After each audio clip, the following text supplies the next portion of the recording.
Welcome to Camtasia Studio 7. If you're new to Camtasia Studio and you want to get started quickly, you're in the right place. We encourage you to watch this 5-minute video to learn the basics of using the editor, including how to navigate the timeline, make some basic edits, and add special effects. The preview window is where you see the video during playback. The playback controls are located under the preview window. In fact, the video you're watching in the preview window is a sample project playing directly from the timeline you see below. After you watch this video, we hope you take some time to practice what you've learned using the content on the timeline. So let's start with the timeline. This is where you assemble and edit your videos. At the top of the timeline, tick marks represent time in terms of minutes and seconds. When building a video, you'll work in a horizontal manner, beginning from the left and moving sequentially through time towards the right. To make precise cuts and selection, use the zoom slider to magnify the view of the timeline. And when adding elements to your video, such as a call-out or audio clips, these are placed on different tracks. Tracks are created automatically, when you need them, when elements are added to the timeline. So depending on your video, you may be working with several tracks at one time. To change the position of an element on the timeline, just drag it. To change the length of an element, drag the edges in either direction. An important part of the timeline is the playhead. The playhead moves the timeline and indicates the current frame displayed in the preview window.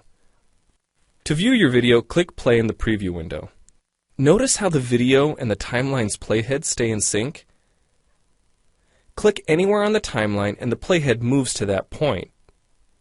The green section of the playhead is called the in point. Click and drag the in point to make the beginning of a selection. The red section of the playhead is called the out point. Just click and drag the out point to make the end of a selection. To bring the sections of the playhead back together, double-click the gray playhead. To split a video clip, position the playhead at the desired location and click the split button. And if you want to remove a portion of your video, make a selection with the in and out points, then click the cut button. If you make a mistake while editing, click the undo button. Next, we'll look at the clip bin and the library. The clip bin holds recordings, audio files, images, and title slides being used in the project you're currently working on. Then there's the library. It stores video clips, intros, callouts, title slides, and other elements that you want to use from project to project. The library is also pre-populated with professional animations, music, sound effects, and other content you can use in your video for free.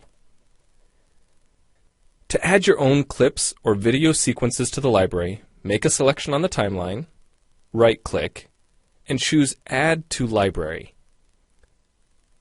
To include clips and other elements in your video, drag them from the clip bin or library and drop them onto the timeline. The tabs located above the timeline are task pages used for adding and editing special effects. You can add callouts to emphasize a key point. You can insert a transition between clips for a professional look.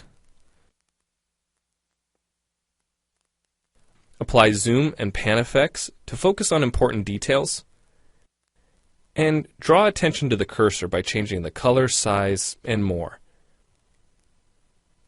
If you double-click an element on a track, the playhead moves to the beginning of that element, and its task page opens, allowing you to make edits to that element.